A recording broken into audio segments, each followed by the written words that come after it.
So our first priority is to expand our market operations. So right now our services are available in Bangkok, Pattaya and Hua Hin. I see. And we want to open Chiang Mai very soon, hopefully by the end of this year, if not early 2026. And by the end of next year, have it nationwide.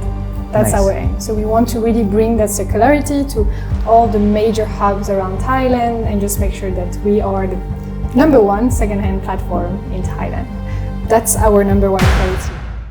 Hello and welcome to episode 27 of the Exponential Show. Today it is a pleasure of mine to introduce Louise and Amarine. Thank you for taking the time to speak with us today. Thank you so much. Thank you for having us. Well, that was in sync. We are in sync. But as you should be as co-founders. And for those of you who don't know them, Louise and Amarine are founders at Yours, and we'll talk about your work at length today, and I'm really excited about that. But before we get started, I'd like to thank Jen Whiteman, who's a friend of the show, a former guest, and the CEO of Space Bangkok. Jen and her team work with individuals, organizations, and teams to build resilience, teamwork, leadership, and they do all of that through retreats and enablement and different types of workshops.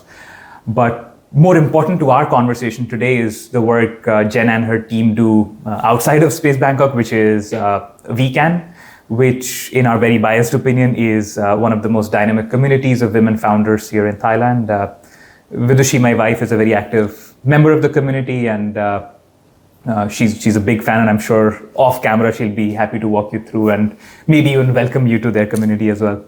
So thank you, Jen. And Jen has condensed her years of peace building and resilience into a couple of books that she has authored that she has very kindly sent as gifts for the both of you. So thank you again, Jen. And maybe I need to try one of your sourdoughs not too far in the future.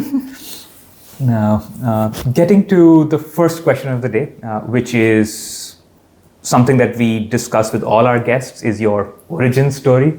So you come from different backgrounds, and then I'd love to know about the key milestones and events that led to your paths converging and how you started yours and what were the motivations behind it. So if you could please.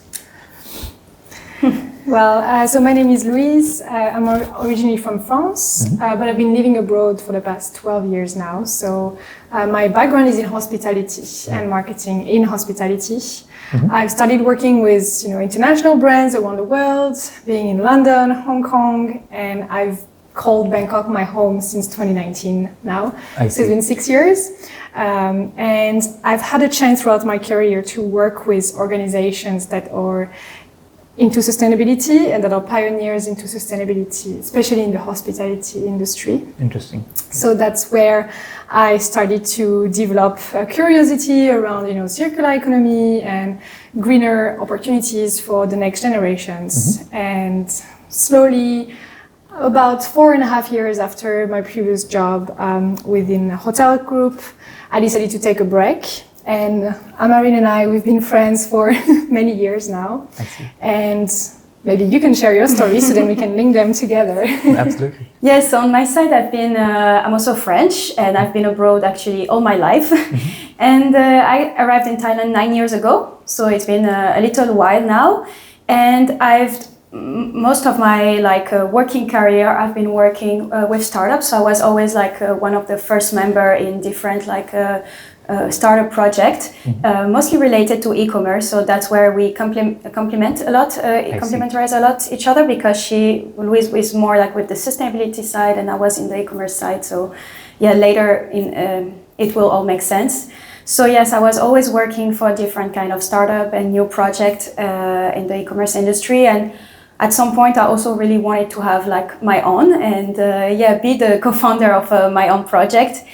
And I think, yes, we both needed to have our own career. And at some point we sat down and it was just a random dinner and we were like, hey, why not starting our own thing? And we have an idea in common. And it was I think it's time for us to start. And this is where Yours was born actually almost 2 years ago. Nice. So Yeah. So it's still, I mean, in the grander scheme of things, still very early days for you Still guys. very early. It's very early days because even though we let's say generated the idea, we started to go ahead 2 years ago, but we've only been operating since a year. So it's very new at the moment. A year of development and now a year of operation. I can imagine. So a busy couple of years, I can imagine.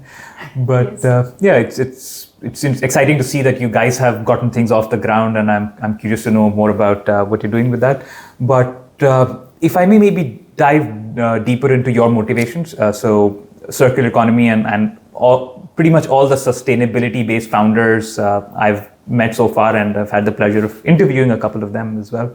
And in almost all cases, I've seen that the trigger, the tipping point to starting their own business has been some personal experience or some experience from a friend or a family member that sort of nudged them into starting this. So is it also the case with you where something personal that then snowballed into this business idea? Yes, very personal actually for us, because as we said, right, she has been living abroad for many years and changing countries. Same on my side, I've been living also in Canada, in Togo, in Africa. So like we had this like things in our life where we always have to move and change countries, and we always have to sell our furniture and our clothes and buy new one when we arrive in a new country. So like that's something that at some point we're like, hey, it's always like the same scheme, and we were meeting friends that were doing the same things all the time, and yeah, you know, like over consuming new things while you can buy secondhand. So that was actually the trigger point for us, the overconsumption that we find in our personal life and also around us. And we're like, I think we need an easy platform where people can just, in a way, not exchange, but like just share and like give a new life and to their pre-loved furniture and clothes as well, because clothes is definitely a big part of the consuming now. So that is true. And so was it the shared experience with you as well, or is there something else that also triggered you to? Well, what Amarine said, the same for me. So I was just tired of always buying the same IKEA knives and plates every time I moved to Hong Kong, Barcelona, Bangkok. So just how can we find pre-loved ones? But also how can I do it in a way that I don't get scammed? I think that was a big thing. Fair. That's where my personal experience comes into play. I got scammed a few times when buying online. And that's when we discussed, okay, where can we find a safe and easy platform to buy and sell secondhand items here in Thailand? Back home in France, it's very popular. I think people are more and more used to shopping secondhand and through platforms that are safe and secured, and people have trust.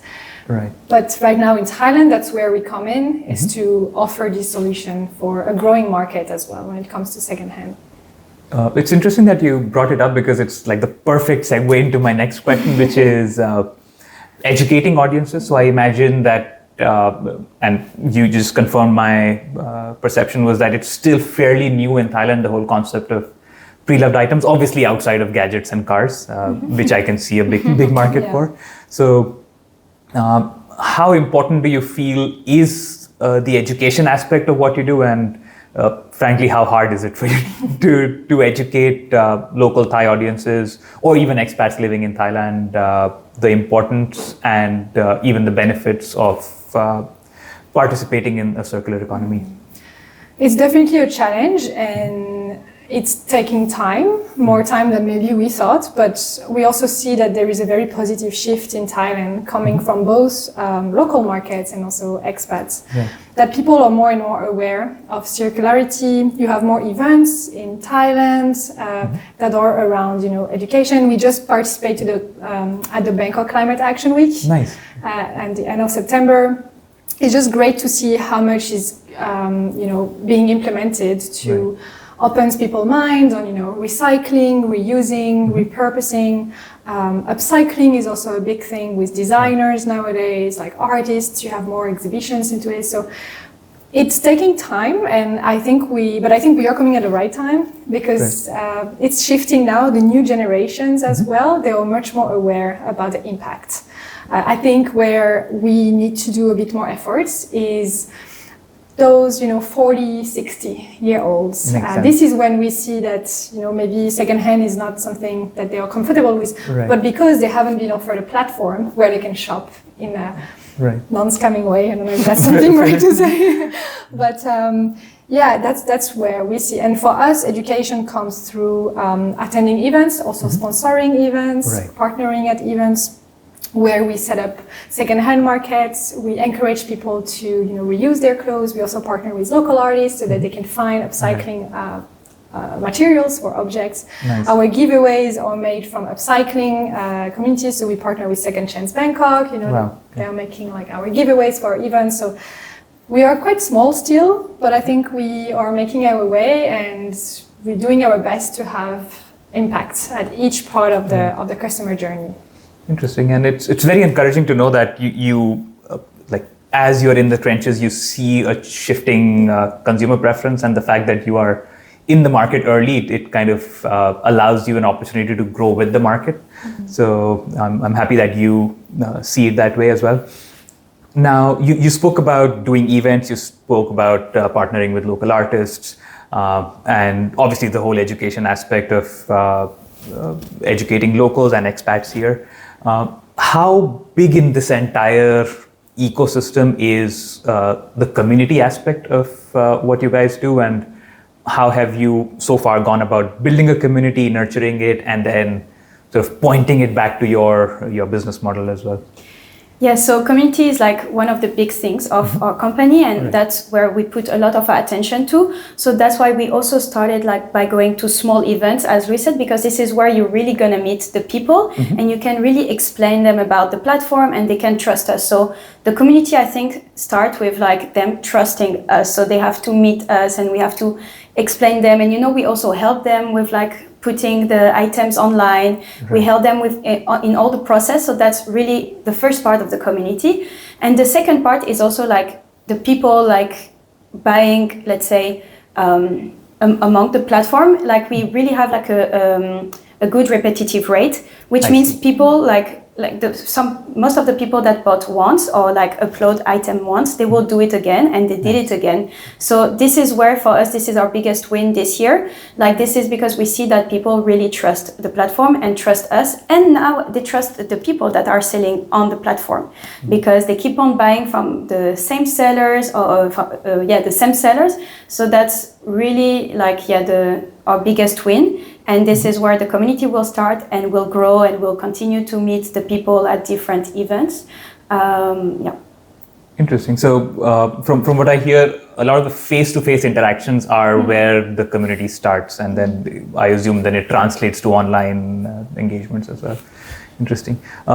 If I may ask a follow-up question on that, you talked about trust, right? And with just e-commerce in general, especially when it comes to pre-loved items and second-hand items, trust is a very big factor. So is there, and without giving away any business secrets, is there a mechanism you have in place for you to verify sellers and the quality and quantity of products that they are selling on there? And similarly with buyers, just making sure that the purchases, the payments are safe if I'm selling somebody something. So can you just tell me about the more technical aspect of the transaction as well?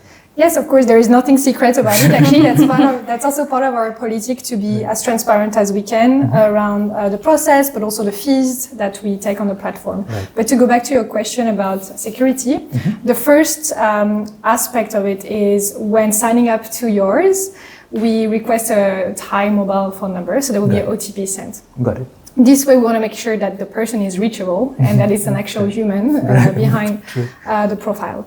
And then we also, whenever there is a transaction on the platform, so a buyer will actually process the payment to us, yours. I see. And we will release the money to the seller once the delivery has been processed. Understood. And the buyer confirms that the item has been received, that it's according to the product that was listed online. So that's a way to actually ensure that and that's where I got scammed on other platforms, because I send directly to the seller and then the person can delete the profile and I have no way to finding them. But with us, we have also your data, so we have everything secured onto our database.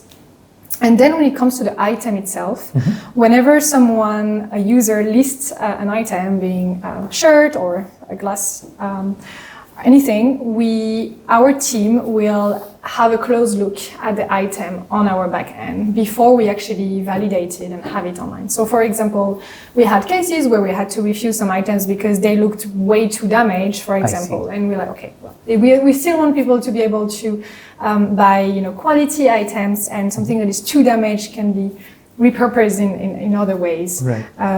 And yeah, I think that's where our security comes Yes, in. and one more point is also the fact that we are making sure that no personal data are shared between users. So, on Facebook, you have to share if you want the delivery to happen, you have to share your address and phone number, which sometimes you're not really comfortable with. And so with us, we are the third party that makes sure everything is safe. So you don't need, if today Louise is buying a t-shirt from me, she doesn't know technically who I am, she will not know my phone number, neither my address, and it's handled by the platform, so everything is handled by the platform, and I would just prepare my package, it will be like in the lobby, and then yours come, take the order and deliver it, and she doesn't have to share her personal data, and I don't have to share my personal data, so I think it's also important, of course, this point, so we did put many different aspects into the process, the buying and selling journey, to make sure that this is safe and they can trust us. But that's interesting to know, and it's also interesting to know that a lot of it is informed by your own experiences and how you got scammed and things like that. But it is kind of reassuring for somebody who's buying or selling to know that there are systems in place for their money and or products to be safe, and their data to be safe as well. So it's a really reassuring answer. Now, talking about something that you mentioned when you were talking about your origin stories is the fact that you've lived in lots of different places, lots of different countries, cultures, and now in your case, almost a decade now, you've been in Thailand. So have you seen culturally an increasing openness to secondhand items here in Thailand, and how do you feel you can accelerate as an organization, accelerate that learning curve or that cultural change here in Thailand as well? Yeah, so first is that the physical events, like they have boom after COVID. Like before they were maybe once a year, twice a year, but now every month you have a second-hand market event or a sustainability event. So that's the first thing, right? Where we see that people are more keen to organize something related to secondhand and sustainability, the events, the physical events. Right. And also like the shops before, they were like when I arrived in Bangkok, there were not so many like secondhand shop. And also we can all say that the boom maybe arrived during the COVID time around 2020, where a lot of those secondhand shop also appeared on the market. I see. But then the last point that we're missing, it was the online platform for that. So that is where we came from. But so this is the two things that were very really in my face, that is the events and the shops. So I think it means, and it translated, that a lot of people are more interested in buying and selling also secondhand. They want to give a second life to their item. So yes, that's the main 2 points for me. Yeah, and also the e-commerce platforms in Thailand are huge. People are shopping online. Right. I mean, it's the way forward nowadays. Right. So like the digitalization of secondhand is something big that we see happening in other countries. And actually the growth rate within Southeast Asia for online secondhand is 12.6% compound annual growth rate. Oh, that's pretty impressive in this part of the world. Yeah, and so it's very popular. It's starting to grow in Indonesia. Singapore has quite a big market here as well, and the next one will be Thailand for sure. And now we see that not only people are more concerned about buying secondhand for its sustainability impact, there is also the economical factor nowadays, where inflation, buying power is decreasing, prices are rising, and I think and we see around us, being Thais or locals, finding ways to shop in a smarter way, and also for items that have better quality.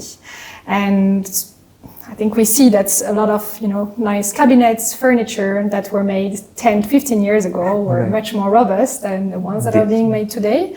So that's also where this attractiveness to secondhand comes, and also the uniqueness of it. People want to have a unique style, unique fashion, something a bit vintage, and that's a trend, and this is where also we come in for to support that. And also it's important to note that most of the nowadays, because in Thailand, for example, 40% of the, let's say, the clothes are worn once and then like people are discarding them. So most of the available secondhand items are actually in very great condition. So this is where we want to make people to understand that most of the time buying secondhand is as good as buying new, because the item has barely been worn or used. And you know, now in this nowadays people are just like, oh, I need this new thing, it's a trend, I want this, I want that. So people are buying so much that actually they are not using, and then like secondhand is actually very good quality, because otherwise it all ends up in the landfills, and 5% of the landfills is taken from textile industry around the world. 5%? Yes. Okay. That's, and when you were answering your question, I was just thinking about something that we were talking about on our drive here is we bought our daughter a pair of shoes that we really liked, and she has worn them like 5 times, and I was observing as she was sitting in the car that they're like 1 week away from being too small. So I see your point about a lot of the items on the market, they've barely been used, and there's so much potential for them to find another user, another life somewhere else. And it's very interesting that you say that, because actually in Europe, secondhand items and clothes for babies and kids is like maybe the number one kind of category of items that are being bought, because in Europe they realize now that, as you said, a baby will wear his shoes or his clothes only once, because they are growing up so fast. So you barely use it. And in Europe it's like one of the most number one category for secondhand item, which makes a lot of sense. And I think in Asia this category will take a little bit of more time, because people really like to put a lot of attention and buy new things for their kids. But it makes so much sense to buy secondhand, because it has barely been used, as you said, and that's really nice that you see it yourself. No, it was just a conversation we were having on our drive here, and just being sad about it is like she can wear it for 1 week more and then it'll be too small for her. So you can put them on now, it's yours now. So we'll be creating an account right after you leave. But I see what you mean. In fact, that brings me to another topic that I want to discuss with you today is, you mentioned obviously clothes and furniture, in your personal experience being something that you've had to buy and sell often as you've moved countries. We've talked about baby products being a very good candidate for this kind of a business. But in your experience, buying and selling these items, or facilitating the buying and selling of these items, outside of these 3 categories, so garments, furniture, and baby products, what have been the other popular segments, and what have been surprisingly low performing segments that you feel really need to or have a potential to grow much further? So one of the categories we see that is very attractive, and we see a lot of traffic on the platform, books is one of them. It's a big thing.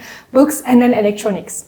We've had a lot of phones being sold actually on the platform. Phones, sports watches, small equipment, electronics. So that's really, I think, 2 of the categories that we see are coming back. And then sports equipment. Sports gear being like, resistance band, dumbbells, tennis rackets, paddle rackets. We've sold this as well quite often. And when it comes to the one that has, I think beauty is not. Yeah, or even small accessories at the moment, like not so much. Yeah, like necklaces or earrings, not too much. No, but what I would add is that actually electronic we see it really working well, but I think it's the one with the most potential. Like it can even be better, but this I think will come with time, when people even trust and understand better the platform, because I think this is where people are less scared maybe to be scammed over a clothes than over an electronic. And we've sold, like as you said, phone, DJ set, all kind of very different big item.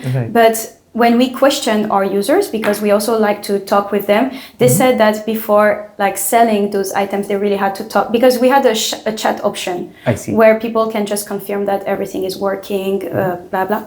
So we talk with the seller, and they say they really had to like talk with the potential buyer before the transaction happened. So I think there is way more potential with electronic, but it will come with time where people trust more platform and when people are more used to like the way everything works. But we really put a lot of hope on the electronics. Makes sense. And now that you enlist these items, I see those are the items that I would perhaps, even just lying around in my house, find that, hey, these are items that I could maybe put up on a platform like yours where just impulse purchases like rackets and stuff and things like that, or so I see it makes sense. And obviously gadgets is something that makes sense because I've both bought and sold used gadgets before, but usually do it in person at one of the small stores in the mall. But having an online footprint, and I tried doing that on Facebook Marketplace, and it was an amazing experience. So it's interesting to know that there's scope for that to grow on your platform as well. Now, there's one question I forgot to ask earlier when we were talking about Thai versus expats. So there's obviously the cultural shift that you've seen in Thailand, but when it actually comes to just hard numbers of users on your platform, do you still see a big chunk of them being expats, or do you also see a very healthy proportion of Thai buyers and sellers on the platform as well? So now let's say we have approximately 1,800 users, and let's say 70% of them are mostly expat and 30% Thai. And definitely we want to grow the number of Thai people. I think this has to do with first the fact that we are both foreigner founders, and we're just at the beginning, right? And we want to make sure that we have a Thai team that will be able to speak better to the market. And as much as we want to speak to the Thai market, we still need more professional people to do it, right? So we really want to increase this part, but we are really already super happy that we have 30% of Thai people that shows interest and that have bought also on a platform and willing to sell. So yes, this is the ratio at the moment, 70-30. Interesting. And do you see more Thai people buying in your offline? So is the 70-30 even more in favor of the Thai audience when it's an offline event? Is that the case, or is it still? No, online. Yeah, mostly online for Thais, I think. Yes. Good to know. Interesting. And because we also do one aspect of our platform is that we manage door-to-door delivery. So that's also extremely convenient because we noticed that when we were looking at the logistics of it. At the time, we were actually sketching the whole platform. I remember we had a long debate with Amarine. I thought, people can just go to KX or EMS and just drop their parcel and send it. And you had a good point. Like, no, Thai people, they are used, and people in Thailand are used to having everything delivered to their house. They don't need to move, So why would we ask them to move? And that was actually a very good point. So that's why we added an extra challenge on our long list of challenges, but that's where we deliver door to door. And that's something that the local market responds really well to, because we really try to bring the platform and to be as convenient as we can and matching exactly the needs of the local consumers. Absolutely. I mean, even as an individual, it makes sense to me because if I were to sell something and then I have to go to the local kerry shop and then package it and then stand in queue and give my ID. So all of that, if there's like a Grab driver standing outside, I'd be very happy to go out and give it to them. So I just as a consumer, it makes so much sense for me, and I'm happy that you took that extra headache on for yourself. So it's fascinating to know. Now, there's one thing that you mentioned about just as you grow, obviously, especially operating out of Thailand, the Thai consumer is an important aspect. And another thing we discussed earlier is your shared background in marketing, and that's something that you share with us as well. So in your experience, what has worked best so far in terms of marketing, your platform marketing, your cause, and what are the things that you feel you are working on as you expand your footprint here in Thailand within both the expat and local communities? Yeah, so what we've noticed worked well here is the power of collaborations. I think we've done collaborations with, different organizations. I was talking about Bangkok Climate Action Week earlier, but different organizations and actors within the sustainability field, but also collaborations with actors that have strong communities themselves. So how can we partner together, being online or offline, and just to cross-market. I think cross-marketing is a big thing. And it also brings that human and trust element 100%. To it, which we see works really well. Digital marketing is a big part as well. So especially in Thailand. So that's where we know we need to probably get better at it. But I think for a marketplace like ours, it's a matter of, being out there, doing a lot of ads, a lot of digital campaigns. That would be the next step. But first, I think, maybe that's myself who's a bit biased, but I come from a background where it's all about, sharing human experiences, selling human experiences. Absolutely. Holidays and, and I feel like having this human element first, and as Amarine said earlier, to build that trust with a human being and starting with those small collaborations before we get a bit louder and a bit more aggressive in the approach.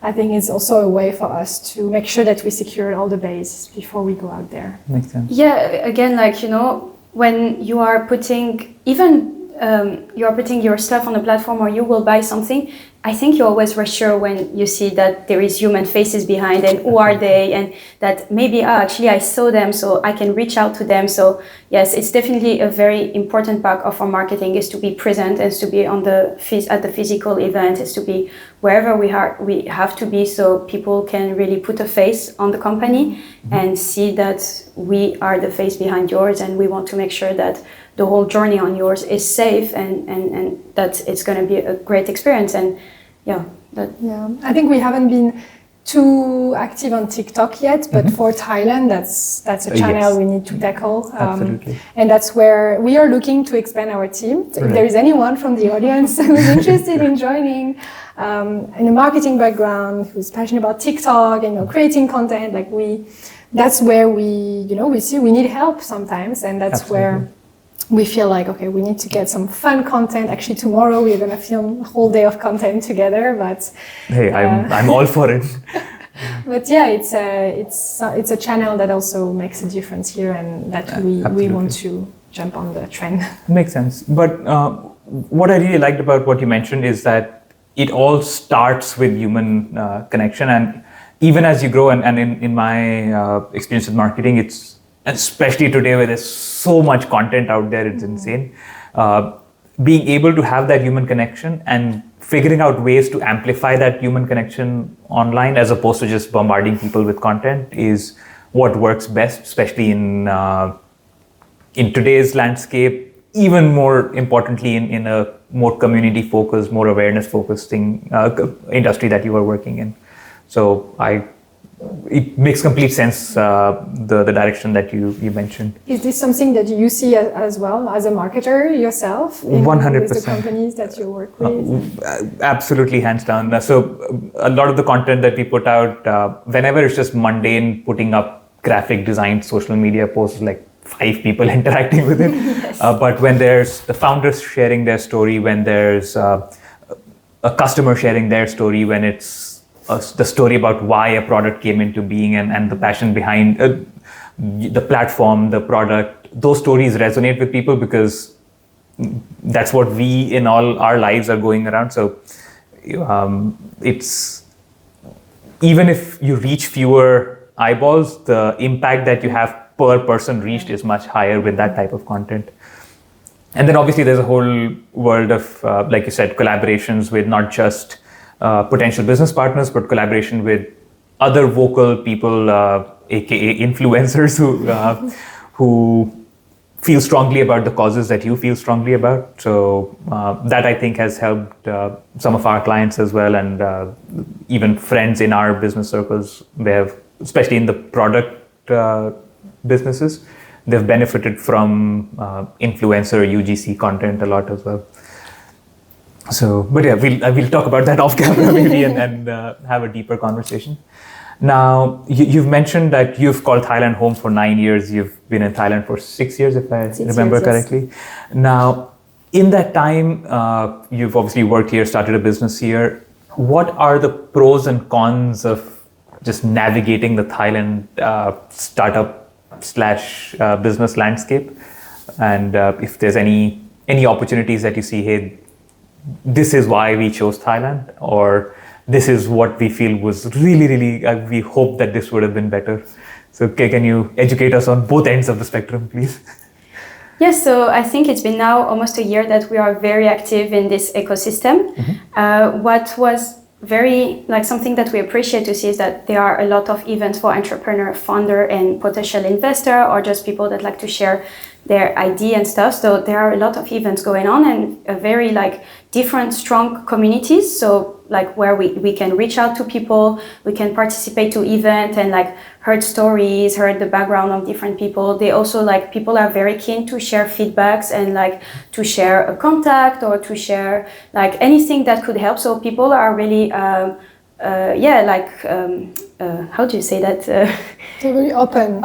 Yeah, they are very open, and they really like to hear about you. So that's how we feel in the community. And I think almost now every week, if you want to go to a different kind of startup founder event, you can find one. So there is a strong community. Absolutely. However, as very early stage founder, I think Thailand at the moment is a difficult place for us, for example, for the raising part. Right. So Thailand is more keen to invest into more Series A, but us as pre-seed startup, it's much more difficult. So there is a pro. The pro is a very good community, a very good ecosystem, but for early stage founder, Thailand is a bit more difficult market. That's my point of view. I think, from the investor's point, I think it's a bit less of a risk taking at the moment. 100%. But again, due to what's going on globally,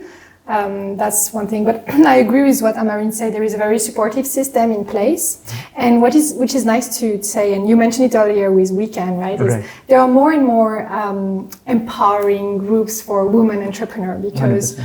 We've come across as well few experiences where women founders are not always the majority or not the first ones to get fundings, or certain we've had to deal with certain experiences where it's not to our advantage. Mm-hmm. But now we see there are more and more organizations and groups of women that come together to support each other, to actually lift each other, and let's raise funds, and if we can't raise funds, let's help each other, let's expand our networks.